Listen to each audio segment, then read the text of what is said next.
समझ नहीं आ रहा अपने सैलरी इंक्रीमेंट का क्या करूं। बेटा इतना क्या सोच रहा है? अपने म्यूचुअल फंड्स के एसआईपी का टॉपअप करा ले। This is the right time.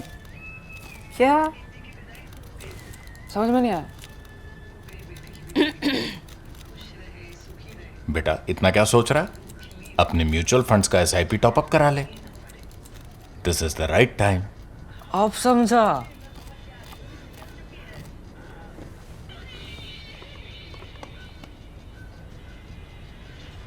Mutual fund investments are subject to market risks. Read all scheme related documents carefully. So, the Press Information Bureau, or which is also known as the PIB's latest release, dated on 14th May 2025 on Operation Sindoor, marks a significant moment not just in the narration of a critical military campaign, but in India's broader journey towards technological self-reliance in defense. This release stands out for four key reasons. First, it offers the most detailed and comprehensive official account of the operation till date. Second, it provides unprecedented clarity on the tactical and strategic frameworks that underpinned the campaign. Third, it offers a rare window into the complex web of enemy air defenses and India's response. But perhaps and most importantly, it presents Operation Sindoor as a milestone in India's indigenization journey, the Atmanirbhar journey, and offers a glimpse into the country's evolving defense capabilities and ambitions as a major exporter of military technology and weapons. So, what kind of clarity did we get from these official channels? Ever since India launched the deep strike offensive into Pakistani territory, communication from the government, especially the Ministry of Defense, has been notably cautious and precise, and understandably. While media outlets have been awash with speculation, analysis, and frequently confusing information, to say the least, the PIB's official releases have been measured, deliberately worded, and sparse in detail. In contrast, two official backgrounders released by the PIB have provided a more expansive view of India's planning and execution of the operation. Now, these documents I just referred to go beyond the usual brevity of state communication, offering a layered understanding of the government's objectives and the means employed to achieve them. The first of these explainers, released on the 12th of May, outlined India's position on counter-terrorism, its strategic rationale behind Operation Sindoor, and the use of both military and non-military tools to secure its goals. However, it is the second backgrounder, which was published on 14th May, that has captured the attention of India's strategic community. Now, this document shifts focus toward the hardware and technological platforms used in the operation, spotlighting the growing confidence India is placing its indigenous defense capabilities in. It is also worth noting that merely hours after the release of this particular backgrounder, PIB released yet another and a relatively more detailed statement on global community's response. Now, this version reiterated the losses inflicted on Pakistan but did not really delve into the operational parts and the kind of weapons used.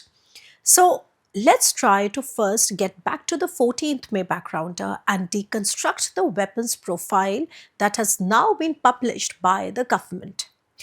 Contrary to wide media speculation, the official release notably omits any mention of India's high-profile S-400 air defense system, a Russian import that has often been a subject of both scrutiny from the West and admiration. Instead, it highlights legacy Soviet systems such as the surface-to-air OSA-AK and Pechoras, both of which have served as foundational elements of India's air defense infrastructure since their induction in the 1970s. Their continued utility, albeit in upgraded forms because they have been undergoing a lot of upgrades, reflects a layered defense strategy that blends old and new, imported and indigenous.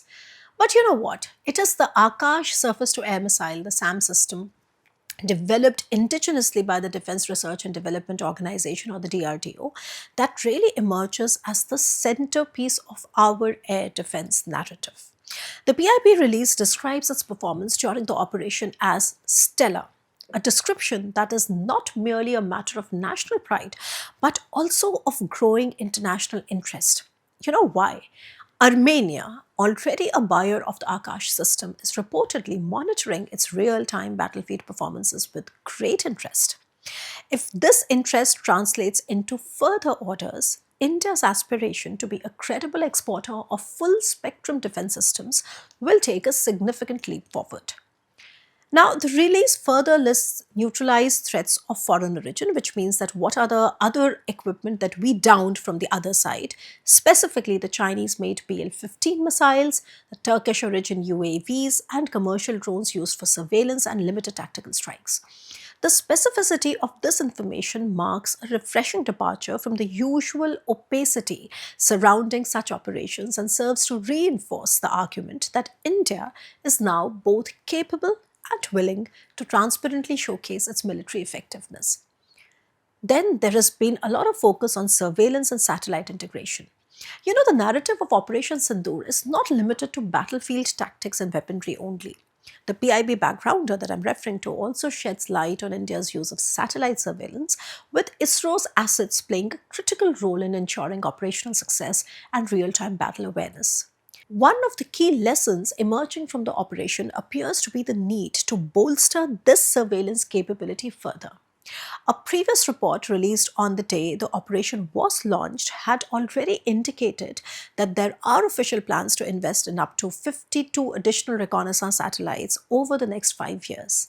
Now, these assets will serve as both deterrents and operational enablers in a future where the battlefield is increasingly transparent and digitized. And remember, we are dealing not only with the Chinese eyes supporting Pakistan, but also the Chinese brain supporting Pakistan. And then the backgrounder goes into detailing the drone revolution, which perhaps is the most exciting dimension of this particular official release.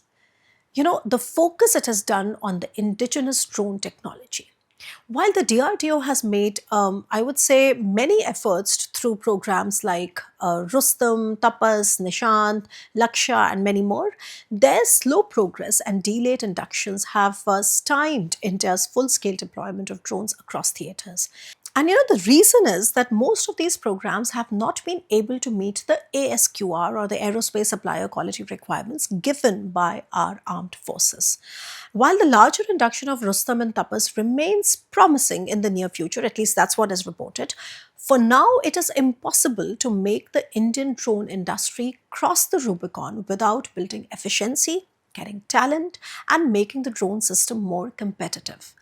And in this context, the emergence of private players has proven to be pretty transformative.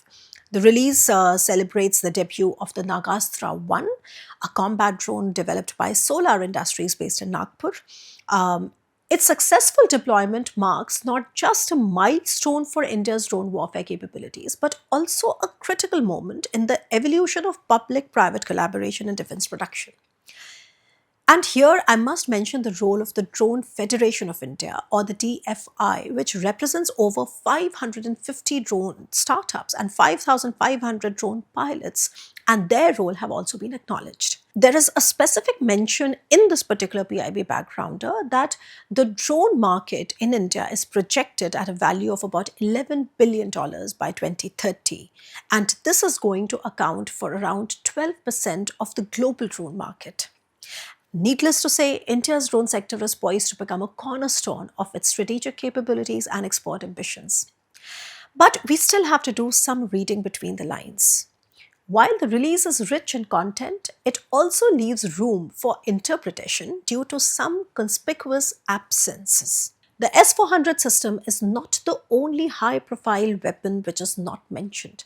There is also no reference to the BrahMos cruise missile, often touted as a game changer in India's offensive arsenal. Now, these omissions could be strategic rather than accidental, and that's my reading.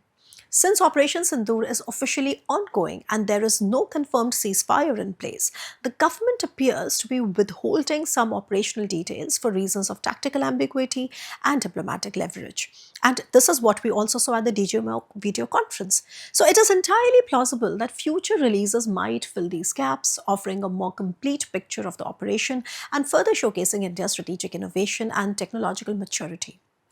But more than anything, the 14th May PIB release positions Operation Sindoor as a springboard for India's aspirations in the global arms trade.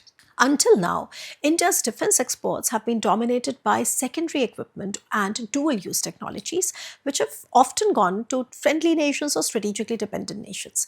While the numbers are rising, crossing 24,000 crore in 2024, the share of full-scale weapon platforms in this export basket remains small.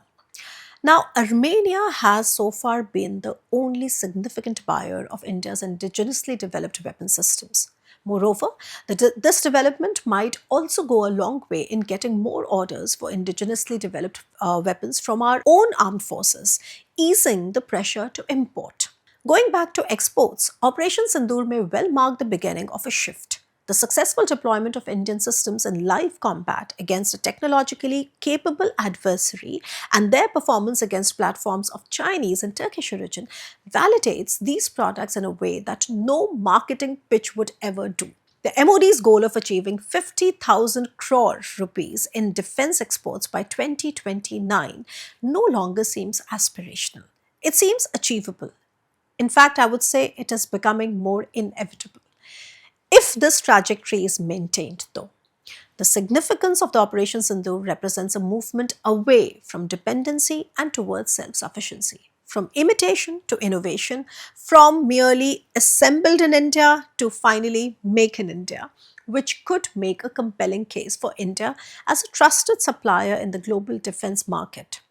But you know what? The caution is that the need of this hour needs to be realized, and we need to keep the momentum going. Now, that is real hard work and requires a whole of nation approach along with the right degree of civil military fusion. I'm going to be back to discuss this and more. Stay tuned.